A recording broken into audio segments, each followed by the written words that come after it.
you could be anything you want. You can accomplish anything you want, right? We hear that. You've heard that from the time you were little boys. You hear that now. You're already incredibly accomplished. You can win an NBA championship, MVP of the league. You could become president. You could become governor. You could be in entertainment. You could do Charles, and you could do Shaq. You could do that. You could do whatever you want to do. You guys know that. The thing that has worked for me is to remember the hard times. So, and I'm sure you guys all have your processes. And again, I'm going to tell you what's worked for me. So before a big movie comes out, before back in the days when I was wrestling with WWE, a Wrestlemania match, anything big that would happen, I would always take a moment and I'd just remind myself, all right, I was evicted when I was 14. We were kicked off the island. We couldn't live in Hawaii. Had no place to live. A lot of shit happened then when I moved to Nashville. I was arrested multiple times by the time I was 16 years old. I gotta remember that. If I were playing on this team, which my skills are, what's that term? Oh, the shits.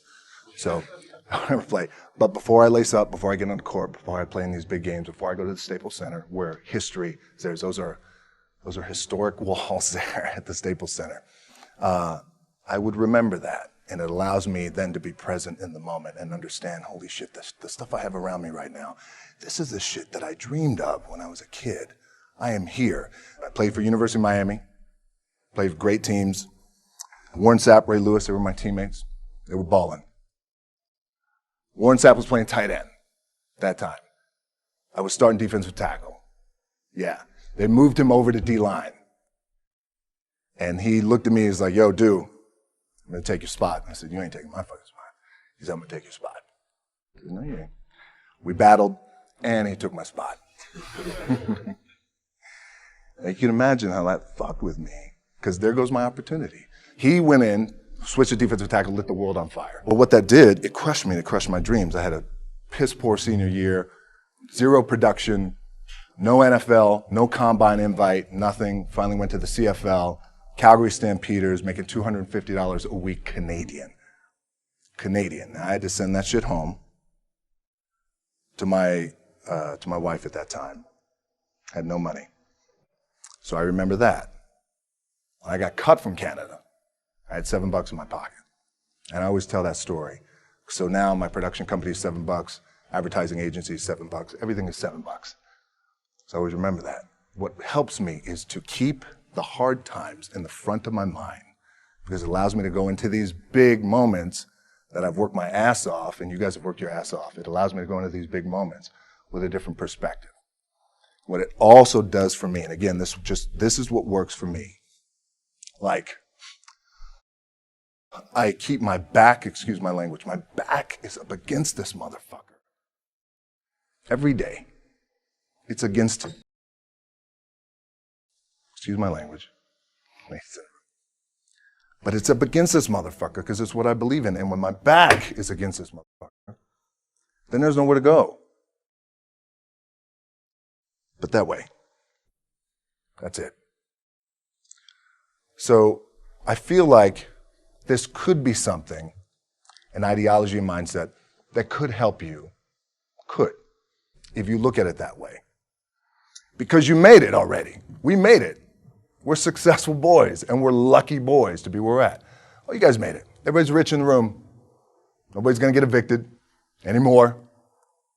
Anything you got, there's no more money problems, right? You got a lot of hands out now. Hey, can I get a little bit? Can I get a little bit? Right? That happens. But when you make it, for me, I need this. I need this. So every day, my back is up against this motherfucker, and this is how I operate. Now, doesn't mean you don't smile. Doesn't mean you don't laugh and joke, right? You're happy. I'm a happy guy. But when it comes to business and when it comes to executing, it's up against this. And I got to go that way. And I don't give a fuck who is in front of me. They're not going to stop me. I feel like for me, it feels seamless because you prepared for so long. But it's just like you guys prepping for a game. That's the fun part. that's where it's like, fuck, it's fun, man. People are paying their hard-earned dollars to come see you. They're cheering. They're going bananas. They're booing the shit out of you or on the road. That's fun. That's what you live for. I mean, that's the juice right there. The prep is where the character's made. And I just don't mean the character I play. I mean the character in here. So for me, the prep is getting with the director, getting with the producers, getting with the writers, so in essence, it's like getting with all your coaches and your different position coaches and all the meetings that you have to have, right? So that's the work you put in. The key for me was, where does it start? What's the anchor? What's the anchor? So I could have all these ambitions, and you guys have all these ambitions, which is great. It's important. I'll play this role, you'll play that role. I'll execute this thing, and it'll come out this summer. You guys will execute this thing during the summer, right, when it's time to really put in a lot more work. But the key with me is just always finding what the anchor is. And the fucking anchor is getting up at 4 o'clock in the morning every day before anybody else and grounding my thought process is in the no one will outwork me. No one. I love and I respect you guys. You motherfuckers won't outwork me. All starts with this. 2 hands, putting it to work. The anchor for me has always been the work in terms of the weight room training. So when I first started wrestling, I was 6 years old, rolling on the mats with my dad. My old man, a lot of you guys will know this. Yeah, Rocky Johnson. My old man was Rocky Johnson. He was the first black WWF at that time. First black WWE tag team champions with Tony Atlas back in 1983. My uncles were the Wild Samoans. I come from a long line of pro wrestlers. But before the wrestling part happened, I was just in the gym putting in the work. At 6 years old, rolling around on the mats. And finally, when I could touch weights at 13, that's what I was doing. But the weight part for me and the gym part has always been, has to be the anchor. Look, at the end of the day, like again, it's the kind of stuff that I talked about at top is I have to hold on to my dad in his pickup truck came down 4 o'clock in the morning, picked me up in Miami from Tampa. We lived in a little shitty apartment in Tampa. He drove down in his little pickup truck to Miami to get me when I was cut from the CFL. I was driving up I-75. I don't know if you guys are from Florida. Any of you guys, if you know, it's I-75 is like, especially down in Florida, Alligator Alley. I'll never forget it. It's 4 o'clock in the morning. And I thought, well, fuck. I leave home like you guys left home. I'm ready to tackle the world, to get after it, achieve my dreams and goals. Fucking crushed by 22, 23 years old. Now I got to move back in with my mom and dad. I played on great teams, though. Wait a second. This is not supposed to be my future. I'm supposed to be in the NFL right now. I'm supposed to be making a lot of coin and buying my parents shit, buying me shit, taking care of my wife, but it never happened.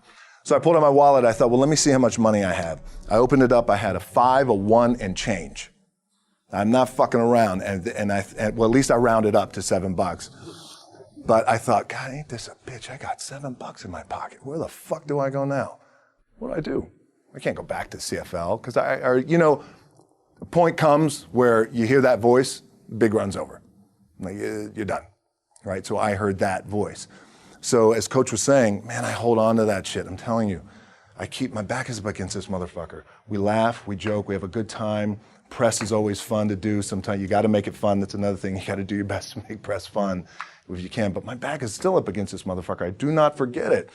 What this also helps me do, and again, it works for me, is at some point, you got to be fucking tired of not being number one. You have to be, and you got to fucking play angry. And I play angry. Now, I'm cool and calm with my approach. And when I step out on my field, which is a set or, there's some, and you're always going to have haters, and haters are like, well, God damn, man, how many movies are you going to make, or how much shit are you going to do? Like, you do a lot of shit. I say, yes, it's my ambition. Of course, why not? I could do it. Yeah, I love what I do. And not only that, but in what world do we not work every day? It doesn't mean, it's just like you guys in the off season. You got to work every fucking day.